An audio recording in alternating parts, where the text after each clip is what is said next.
Kaixo, ongi etorriak azalera bideo podcast honetara, badakizue aiaraldea komunikabideak ekoizten duen asteroko magazin hau, badakizue honetan lantzen dugula gehien bat eskualdeari dagokionez, pilpilean dauden gaiak edo ardatz diren zenbait gai, eskualdeari eta oro har, herritar ororen bizitzei dagokienez. Eta gaur, bueno, bi gonbidatu nahiko berezi ditugu, batzutan edo askotan ekartzen ditugu udal ordezkariak. Gaur apur bat aldatuko du eredua eta gurekin izango dugu Gorka Agirre Astola, bera da Aiaraldea Lanean Federazioaren presidentea, eta gaur gainera oso hitzordu garrantzitsua izan dute Laudion, ze enplegu azok egin dute, eta bere ostean izango dugu Iñaki Gurtubai, dela Euskarako Arabako Foraldundiko diputatua, baditu beste ardura batzuk, baina guk gaur behintzat mugatuko gara Euskarari buruz hitz egitera. Eta besterik gabe ez gara gehiago luzatuko, eta berehala hasiko gara Gorkarekin hitz egiten.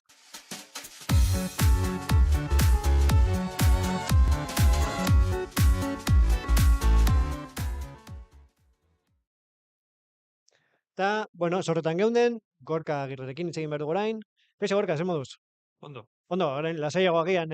bai, ezen da goiza oso mugituta, zen da leoko azoka laneko azoka prestatu dugu aurten, eta benetan oso pozik irten garen, oso ondo. Bai, oinarte egon gara. Vale, basiko gara honekin. Azteko, enplegu azoka zer da, ez? Azoka asko daude, Mhm, gehienak dira erosteko, mhm. baina zuek sortu duzue beste azoka mota bat, apur bat paradigma aldatzen duena, ez? Bale, enpleo azoka azkenien zer egin dugu, elkartu, pertsonak eta enpresak. Azkenin jarri ginen harremanean enpresakin, aiarako enpresakin, eta gero mugitu gare, azkenien pertsona guztiari iristeko informazio hau, puntatzeko, enpleo azokara, eta azkenien elkartu gara bi mundua. Mhm. Eta zelan enpresa asko dare pertsonaren falta, hause zen asmoa, osea, elkartu mundu biak. Mhm.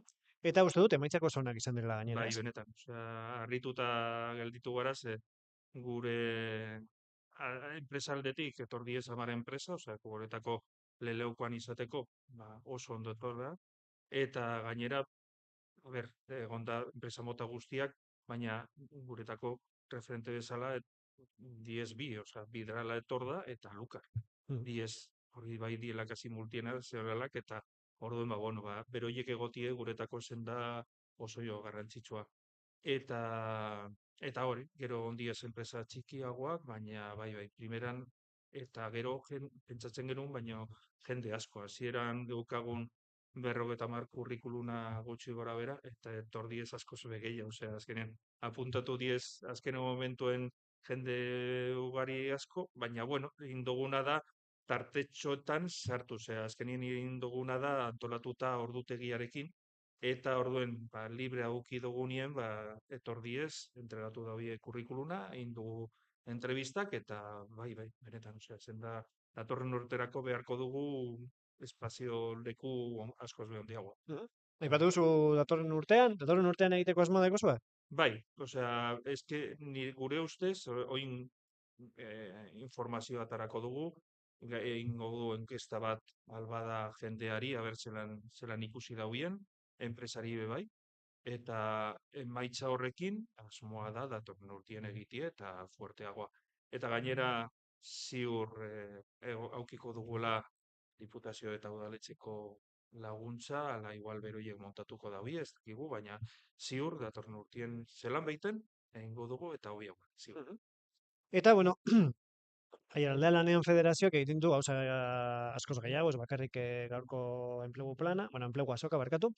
Eta azaroaren 24an aurkeztu zenuten galdetegi baten emaitza, ez? Bai. Egin zenuten galdetegi bat Mhm. 70 enpresen artean, Bai. eskualdeko 70 enpresen artean. Zeintzuk izan dira emaitza nagusiak? Lehenoko aldiz, guretako zen da, lortu dugu eh, kantitate asko, azkenien 75, 70 enpresa, guretako da, horrekin datu askoa daukaguz, ukitzeko inkesta representatibo bat. Bai, diagnostiko bat Bai. egiten du. Eta orduen zer ikusi dugun alde batetik, e, banatu egin genuen industria, konstrukzioa eta merkataritza. Orduen, aurten danondako, osea, ez da, esen da urte ona.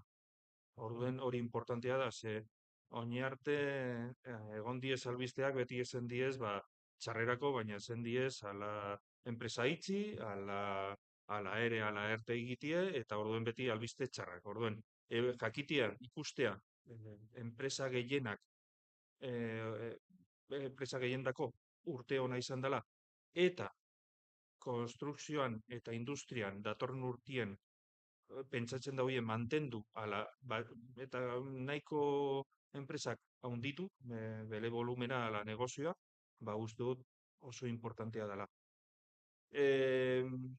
Albiste txarra ala ez dela hain egokia, esan da merkataritza. Merkataritza datorren urterako pentsatzen da hoien igual asko jota mantendu, ala jeitsi apur bat, azkenen, ba, bueno, komentatu dugun bezala lehen, ba, azkenien, ba, Bilbo gertu dau, gero dau, azkenien interneten bidez erosketak, eta hori bai mina iten dutxi merkataritzai, baina, bueno, baina emaitza gehiena, ni esango nuke, aiaraldea, momentu hortan, esango nuke ondo dauela. Mhm. A ber, badakit, gero eh, itxi dauen enpresa gehitik hori langile gelditzen dienak paruan, ba bere jondako ez da momentu ona, gero klaro dau, baina bueno, baina azkenien ba topatu behar daue, lagundu behar diogu, ba azkenien ba enpresa hortatik ja joan dielako, ba behintzat topau enpresa batzu, bueno, lanpostua bere jondako, eta merkatuan berriro sartzeko. Eta ez dakit, behar bat topatu duzuen enpresa guztiek daukatena, edo antzeko beharrak Behar, identifikatu bai, dituzuen. beharra da, esango nuke pertsonak. Langileak ala pertsonak. Mhm. Pertsonan falta. Osea, on momentu hortan, enpresa guztiak dabitzie jendie bilatzen. Mhm. Ez dare. Eta ja formakuntza apur bategaz eta esperientzia pitxiki bategaz, ja kasi ezinezkoa da. Osea, hortarako oso momentu txarrien gauz. Horregatik montatu, bueno, horregatik pentsatu genu montantzie azoka hau, feria Mhm. enpleoko azoka hau. Eta hori da printzipalena, osea, langileen falta. Gero, bigarrena, da lurra. Lurra industriala gutxi dau, aiaraldean, eta bai enpresa batzukin egon da gero, behar dute haunditzeko. Osea, ze karleikez produkto berriak, ala produkto gehiago, ala, eta karo, momentu hontan, ez daukie tokirik haunditzeko. Mhm. Eta da, pena bat, ez lortzie. Eta hirugarren arazoa, nik esango nuke, bueno, esango nuke ez, irtetzen zan, asentismo laboral. Baina, bueno, hori azkenien, bai Euskadi estadistiketan irtetzen da, ba, dauko absentismo apurra gehiago, eta bueno, baina hori zer egin behar da, landu enpresa eta lagileen artien. Eta sindikatuaren laguntzarekin, ba, hirun artien hau buelta eman behar dugu. Mhm. Azkenean faktore asko egongo diez, ba, absentismo hori egotea gaitik. Mhm. Egoteko. Mhm. Eta, bueno, azoka izan da oso hitzordu garrantzitsua, baina izan zen duela gutxi, beste hitzordu nahiko potoloa izan zena, ez? Industriaren etorkizunari buruzko foro hori, eta Mhm. zuek parte hartu zenuten, ez? Bai. Arabako Foru Aldundiarekin, eta beste erakunde publiko zein pribatu batzuekin, zin sentsazioarekin bukatu zenuten. A ber, sensazio ona, zaten dut. Azkenien esen zan leleoko batzarra, e, parte guztiak, esaten dut diputazioa, udaletxeak, ze egon ziren alkate guztiak, egon ziren sindikato, pena bat esen zan, faltatzen ziren bi, Mhm. egon ziren, bueno, faltatzen ziren bi, eta gustatuko litzaik uke bero jo bai egotia. Azkenien da, toki bat, barazoak ataratzeko eta zeo zer egiteko, hau onera eramateko, eta gero ba, asoziazio guztiak, osea, bai faltan igual auki genuen hori komentatu zuten batzuk, ziela egon agentziak, Mhm. eta ezien egon formazio profesionalako eskolak. Aha. Bueno, baina hortarako da, Bueno, hobetu daiteke. puntatuko diez. Eta eta bai asmoa danok komentatu genuen berdina.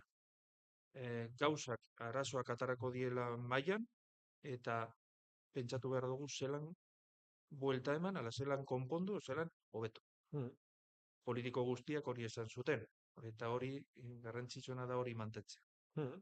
Foro hori esan behar da lana egiteko, eta ez diskusioak edukitzeko. Mhm. Eta orduen, ni uste dut behintzat, ni sensazionakin irten nintzen, urtarrilan hasiko gara ja leoko, esaten da, mesaz, mailak, lana egiteko, Sektorialak edo. sektorialak, eta orduen bakoitzan egongo diez talde batzuk, eta atara diezen arazo guztiarekin, ala beharra guztiarekin, talde bakoitza ukiko dau beriek, eta danon artien, zelan hobetu mejoratu leikegu. Mhm. Eta duela urtebete, inguru, ez? Aurkeztu zenuten aiaraldea lanean. Zein da zuen ibilbidearen balorazioa? A ber, nik ez naz igual inor hori esateko, baina, Bueno, a ber, zuk badakizu bai, zein urratxe, agian baina, a ber, kanpotik ez dira ikusgarriak, baina zuek badakizue, bai, ez, eszenatoki atzean zein urratxe eman dituzuen, zer egin bai, duzuen. aurten gure ustez, a ber, azkenien ezen da, ziginen otxaila bukaeran, orduen, hori ezen zan presentazioa, baina gero topatu behar genuen talde bat, lan egiteko, eta hori, eta hasi ginen, benetazko lana hasi ginen, hori ekainatik aurrera, eta orduen, aurten uste dut, gu gauz pozik, ze mugitu gara, eraman dugu aiaraldea leku guztietara, osea, diputaziora, udaletxera, eta onja, behintzat, keskatuta dare gutaz, eta nire ustez hori importantea da, eta gure zatitxo bat hori lortzeko guri ezen da. Eta, bain duguz formakuntza batzuk, apur bat bereziak, batzuk normalak, estandarrak, jendie formatzeko, eta gero bai, egon diez formakuntza berezia, egon diez ia inteligentzia artifizialako formakuntza batzuk, gero bai big datarekin, gero prebentzioiko arloan bai indoguz enpresa asko behar dute horrelako formakuntzak, eta eta eta gero, izen da azoka hau, edukitzie, eta zer gehiago, aurten uste dut hori izango da. Eta datorren urterako, ondinon ez dugu landu gauza asko, baina, pentsatuta daukagu, baina, asmoa da formakuntza mantendu, osea, formakuntza berezia, enpresako behar gainearekin, egitiez formakuntza desberdinak eta interesanteak, eta gero beste foro bat egitie, eta gero gabiz antolatzen konsejo asesor bat eukitzie, Mhm. emeko aierako gerente batzukin, beroie daukie beste ikuspuntu bat, diez enpresa batzuk internazionala diela, eta orduen kanpoko beharrak guri komentatzeko, eta gorrela gu eramaten dugu enpresa txiki, pyme guztien dako, ze azkenien ezin gara gelditu, enpresak Mhm. ala hobetu egiten gare, ala bestelan azkenien hil egiten gare. Mhm. Orduen, printzipioz hortik joango gara, gero bebai datorren urtien bebai joango gara zehoin, oin dela 2 urte uste dut, egon ginela beken la makina herramienta, orduen asmoa bebai datorren urtie joetie, eta gainera joan ginen aiaraldea bezala, eta benetan oso pozik, ze enpresa asko pasatu ziren handik, joan ginen representazio bat, azkenien nahi zutenak tokia zeukienan egoteko, eta, horrela bai ikusten da aiaraldean kokatuta dagoela, eta importantia dela. Mhm. Eta 2026ari eutsi nahi diozue, heldu nahi diozue baikortasunez, ze proiektu dituzue? Ja, Bai. aipatutakoaz gain, ze ja, aipatu dituzu nahikotxo. Ez dakit zerbait gehiago daukazuen holan tintotzea. Ba, printzipioz horiek diez. Gero etorko diez gauza gehiago. Osea, iten badugu, azten bagara hor berdian ja,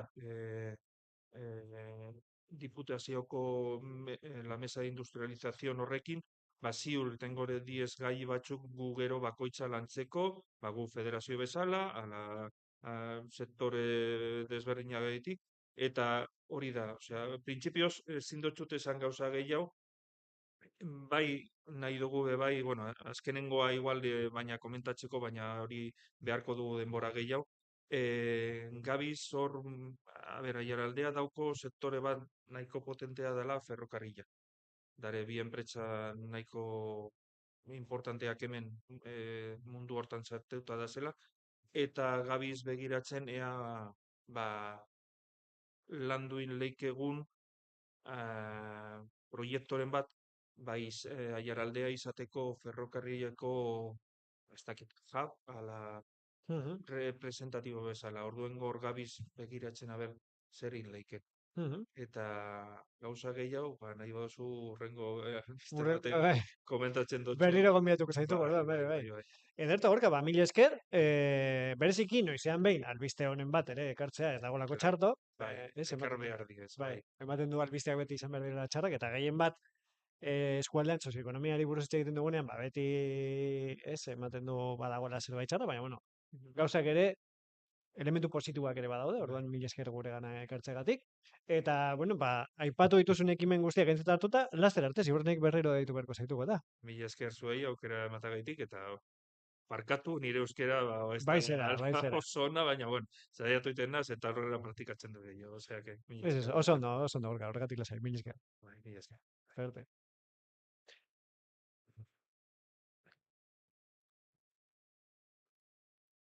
Eta, bueno, zera, gorkarekin hitz egin ostean, ba, egingo dugu beste tartetxo bat, eta Iñaki Gurtubairekin mintzatuko gara jarraian, bakizue, lehen esan bezala, ba, euskara eta berdintasun diputatua da bera Arabako Foru Aldundian, eta kasu honetan guk, bueno, mai gainean jarriko dizkiogu euskarari lotutako hainbat gai.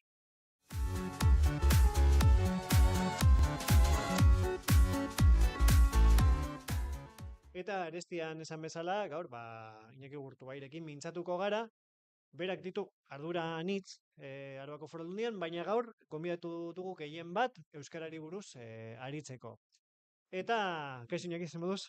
Gaixo, non bai, Ondo, oso ondo. bai, aipatu dugu ez, zurekin hitz egin nahi dugu euskarari buruz gehien bat, eta zehazki, uste dut, solasaldi honen ardatz nagusietako bat izango dela, pasaden astean aurkeztu zenuten euskara sustatzeko plan estrategikoa. Eta, bueno, esan bezala, Laudion aurkeztu duzue, urtarrilean Amurrion aurkeztuko duzue, nola laburbilduko zenuke plana? Bai, bueno, behitu plana, berez, aprobatu egin genuen ustailan, gobernu kontseiluan, urrian egin genuen aurkezpen bat batzar nagusietan, eta bai, Laudio aukeratu dugu lehen lekua, joango gara eskualdez eskualde, bueno, planaren aurkezpenak egiten, ezta? Mhm. Eta aukeratu dugu hasteko Laudio. Eta pasaden duela egun batzuk, egin genuen lehen aurkezpena Laudion. Eta galdera da, zer da planaren ardatza edo zer da, behitu, planaren atzetik dauka nolabaiteko osnarketa bat, ezta? Eta osnarketa da, azken urteentan asko aurreratu da Araban orokorrean euskararen ezagutza, baina erabila ez du neurri berean aurrera egin. Mhm. Eta nolabait hor osnarketa horren atzean, bueno, atzetik etortzen zaigu ondorioa, ezta? Zein da ondorioa? Bueno, indarra jomuga jarri behar dugula erabileren. Hori da planaren nolabaiteko helburua. Ezagutza, nahiko haundia dela Araban, gero emango ditut datuak nahi baduzu, nola bihurtzen dugu erabili. Azken finean, normala denez, hizkuntz minorizatuen benetako errauka ez da bakarrik ezagutza, baizik eta erabilera. Mhm. Eta horretan jarri dugu momentan atentzioa, arreta, jomuga. Mhm. Eta bereziki, bi hildo aipatu dituzu ez, gazteak eta jarduera ekonomikoa. Bai, hori, alde batetik. Datuak, eta bereziki inportazio ja, kontatuko ditut Aiaraldeako datuak, ezta? Aiaraldean, biztanleen 80% ulertzen du euskara. Hori oso, horrek esan du ezagutza edo behintzat ulermena oso zabaldua dagola Aiaraldean ez dago. Eta ez hori bakarrik, aparkatu, hori gazteen artean esan. Mhm. Eta orokorrean, biztanleen erdiak ulertu egiten du arazorik gabe euskaraz aiaraldean. Horrek esan du ezagutza nahiko edatua dagola. Nola bihurtzen dugu hori erabilera. Eta hor jarri dugu guk arreta. Eta non jarri bereziki, alde batetik, arlo sozioekonomikoan, zehar sozioekonomikoan utzune bat nabarit egin dugu. Jende asko, hezkuntzaren munduan dagoenean, euskara normaltasuniz bizi du, baina gero lan arlo ekonomikoan hasten denean, fabrika batean, lantegi batean, ez dakit, edozein lekutan, merkataritza lan batean, hor hasten dira nolabaiteko, arazoak ze euskararen erabilera ez da gain normalizatua. Eta beste aldetik gazteak, gure gazteak, neurri haundi batean lehen esan dudan bezala. Aiaraldean, gazteen artean, 80%, badaki euskeraz. Edo baitzat, ulertzen du arazorik gabe euskeraz. Orduan, lortu behar dugu ezagutza hori, erabilera bihurtzea. Eta hor dago erronka. Eta hor dago ñabardura bat, ez? Euskara plana izatetik, gehiago da, erabilera sustatzea, ez? Ez dakit ze tresna erabili nahi dituzuen horretarako. Egia esan, hori, asmo horrekin bideratu dugu, planeatzen dagoen aurrekontu osoa, ezta? Osoa edo, zati handi bat. Egia esan, planaren aipatu egiten da nolabait, ezagutzaren jarraitu behar dugu ezagutza zabaltzen, beharrezkoa da Euskaldun gehiago izatea, Euskaldun hiztun gehiago izatea Araban, hori beharrezkoa da, nola ez, baina benetako jomuga guk uste dugu dela orain erabilera. Eta horretarako, bideratzen ditugu, ekintza guztiak. Planak aurreikusten du urtero egingo duguna kudeaketa plan bat, non 35 ekintza zehatz planteatzen diren. Eta ez bakarrik guk, eta ez bakarrik aldundiaren bultzadaz, baizik eta aldundiaren bultzadaz, udalen bultzadaz, euskalgintza bere osotasunean lagundu, ez lagundu, euskalgintza funtsezkoa da. Nik uste dut denon artean, nolabait, bideratzen baldin badugu gure aleginak, erabilera indartzearen alde, nik uste dut urratzak eman ditzakegula, eta egoera hobera joango dela. Eta aurkezpenean aipatu zenuen, aiaraldean badaudela baldintzak, planak aurrera egiteko eta ondo gauzatzeko. Zeintzuk dira baldintza horiek? Etu, hori erantzun horretik, alako aipamen orokor bat egin nik uste oso importantea dela. Askotan, aipatu nuen aurkezpenan, ez da? Baina, askotan Araban, askotan Euskararen munduan, Araba eta Aiaraldea bebai, pentsatzen dugu nolabaiteko periferian dagoela, ez da? Euskararen munduan esan nahi dut. Askotan pentsatzen dugu edo irudikatzen dugu Gipuzkoa zentroa dela, eta guk nolabaiteko periferian gaudela. Euskararen munduan esaten dut. Hori, nik uste dut, neurri batean izan daiteke egia, ze Gipuzkoako datuak, bai ezagutzen eta bai erabilera handiagoak direla, baina horrez gain, azken urteetan, Araban eman diren urratsak oso esanguratsuak izan dira. Egia esan, nik esango nuke neurri handi batean, errekonozitu behar dugu, onartu behar dugu, azken urteetan, azken 20 urteetan, ez da? Araban eman diren urratsak oso esanguratsuak dira, oso importanteak izan dira. Ezagutza oso maila bajutik hasi ginen, eta hain, ezagutza oso edatua dago, ez da? Eta horregatik nik uste dut, hasi beharko garela onartzen Araban eta bai aiaraldean eman diren urratsak, jendeak eman duen urratsak oso importanteak dira, eta ezagutza oso zabaldua dago. Hori, onarpen hori eduki behar dugu. Horrez gain, guk uste momentu honetan ezagutza hain zabaldua denez, lortu behar dugu urrengo pausoak eman, eta da erabili neurri handiago batean.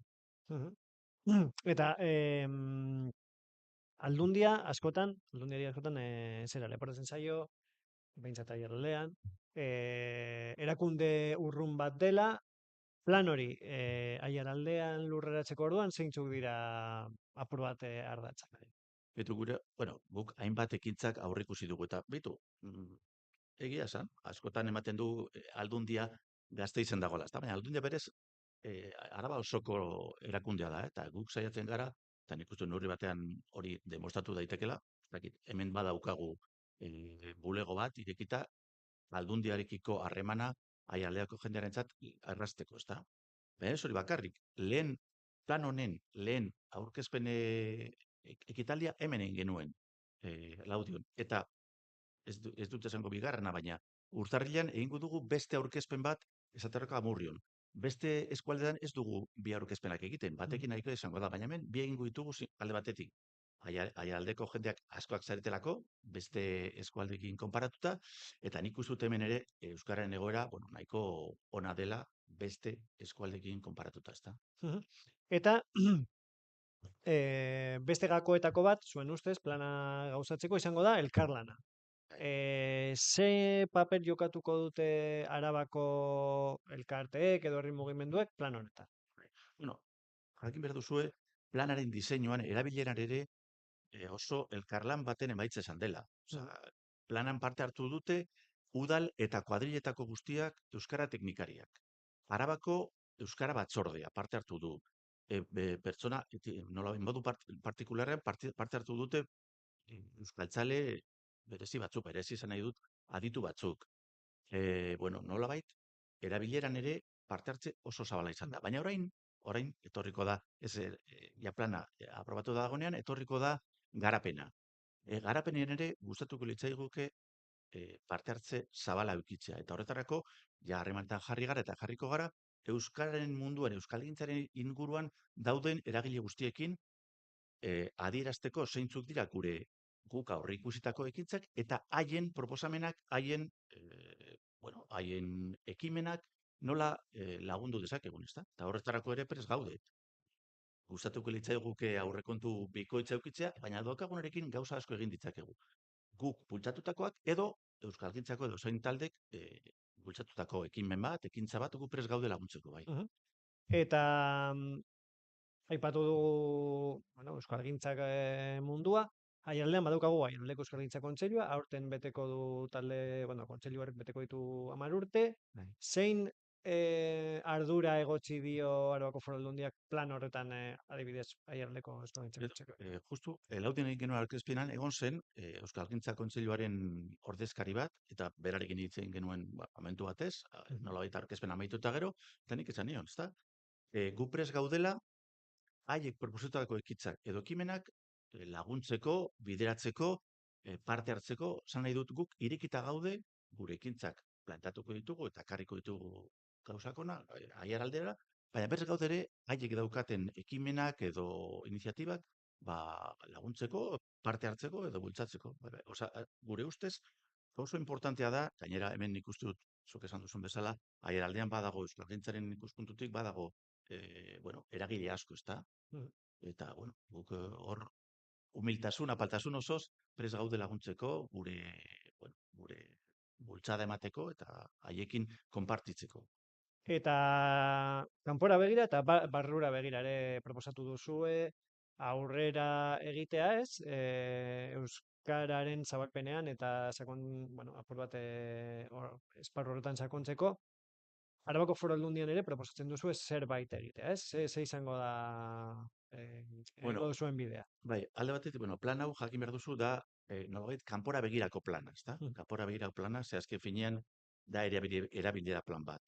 Barnera begira badago beste plan bat, nolabait funtzionarioak euskalduntzeko bidean urratsak ematekoa, ezta?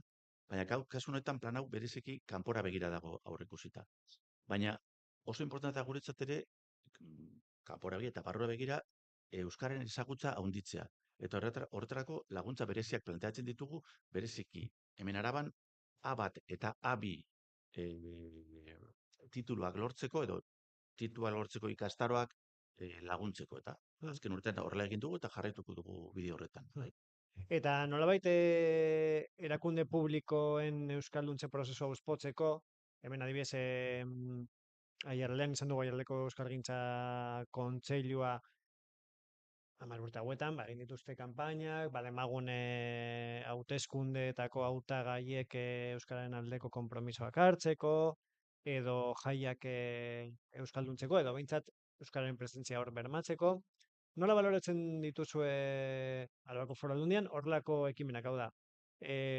Presio hori positibotzat jotzen duzue, nola baloratzen duzu? Bai, gaina nik ez dut hori presio bat denik, ezta? Azken finean, bai politikok, bai arlo publikoan dagoen edo nor pertsona, funtzionarioak bai, jakin behar dute hemen politikoak, funtzionarioak, gizarte baten zerbitzura gaudela.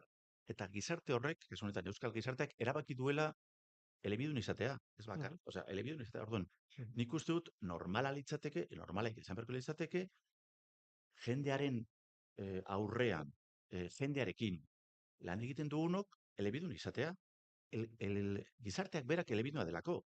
Orduan nik ez dut ikusten hori presioa denik. Hori da, mai gaineratzea, errealitate bat. Gizarte honek erabaki du elebiduna izan nahi duela.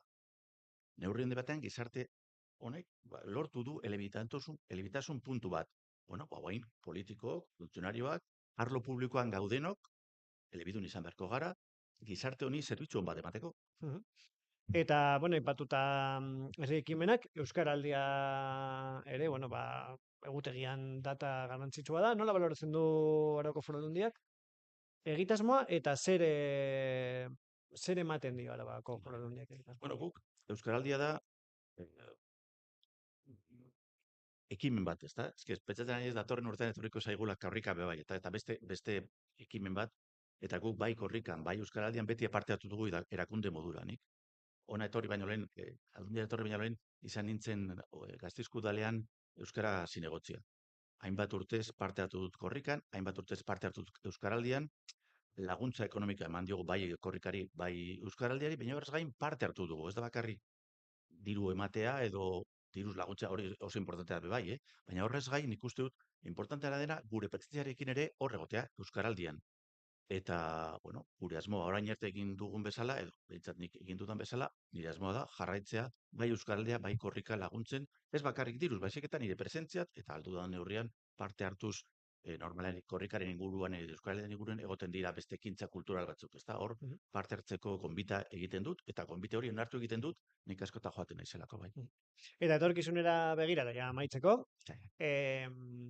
ariketa bat proposatzen dizugu, zein egoeran ikusten duzu Araba alde batetik, eta Aiaraldea bestetik 2030an Euskarari dagokionez. Bueno, gero eta hurbilago daukagu muga hori, Ja, ezta? Baina, bueno, egia da. muga esanguratsua da, ezta? Nik esango nuke, alde batetik, nola esango nuke, azken urteetan euskararen ikuspuntutik eman diren urratsak oso importanteak dira. Nik esango nuke, azken egunetan hitz egiten dugu, ezta? Euskara egoera zail batean dagola. Bai, hori onartu behar da. Hizkuntz minorizatu bat gaude.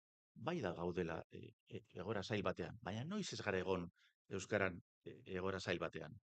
Azken, eta nik esango nuke neurri batean egoera zail batean gaudea, eta aldi berean esango nuke historian inoiz baino beto gaudela. Ze, nik gogoratzen dut nire amama nola hitz egiten zuen euskeraz, eta ze zailtasunak zeuzkan euskeraz hitz egiteko, ze berak, gertatu zitzaion, bueno, amama euskalduna zen, nire ama ez da, nire amama euskalduna zen, eta egin zuen topo behin, Guardia Zibiliko bikote batekin, eta esan zioten, señora, hable cristiano. Eta Frankoren garai ziren, eta esan nahi dut, oso garai zailak bizi ditugula. Orain, egoera zail batean gadela, erronka berriak dauzkagula, nola ez? Argi dago mundu kolbaitzatu honetan, gu bezalako hizkuntza txiki bat, erronka handiak dauzkala, ezta? Baina horrez gain, baliabide asko dauzkagula. Daukagu edabideak, zuena bezalakoa. Daukagu hezkuntza mundua. Daukagu administrazio oso bat, neurri batean, apurka euskaldunez ari dela. Bueno, nik esango nuke, mundu berri honen aurrean, badauzkagu historian zehar eukinez ditugun baliabideak. Eta horiek, ematen digute aukera arduratsu izateko, lo ez egiteko, baina bezaletik ere itxaropentsu egoteko. Nik uste dut gauzak apurka hobera joango direla, neurri handi batean euskaldunak egoera asko zailagoak ere galditu ditugulako. Orduan, zergaitik ez erronka berrien aurrean, ezta? Eto, Iñaki, mezu itxaronpentsu horrekin geratuko gara, eta, bueno, espero dugu, aurten ez da izango, urtea amaitxar dago, baina espero dugu urrengo urtean, berriro zurekin solasalditxo bat izatea hemen, ziurrenik, zuhiltzaileen inguruan, eta beste zure ardurak diren, beste arlo batzuen inguruan. Oso gustora etortzen naiz Aiaraldera, oso gustora etortzen naiz Laudiora, eta orduan oso gustora etorriko naiz zuen gana, nola ez, zuen etxera. Ederto, mil esker, eta laster arte. Venga, agur bai.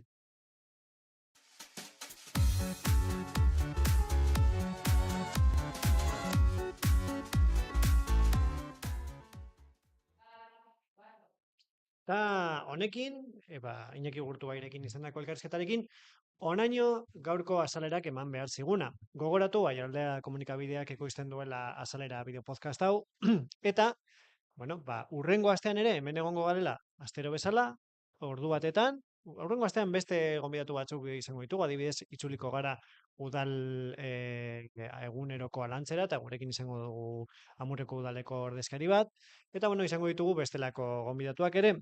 Bitartean, ez ahaztu, aiaraldea.eus webgunea duzuela bizitatzeko nahi duzuenan eskualdeko albisteak jasotzeko, eta nola ez, oraindik apur bat biluzik daukagu agenda, baina laster izango dugu prest, asteburuko aisialdia antolatzeko. Orduan, ez ahaztu, hurrengo ostegunean hemengo garela, baina bitartean, aiaraldea komunikabideak egiten duen lana, ikus dezakezuela bai sare sozialetan, Instagram, TikTok, Facebookean eta nola ez, aiaraldea.eus webgunean. Hortaz, hurrengo astera arte, ondo izan, eta ondo pasa asteburuan.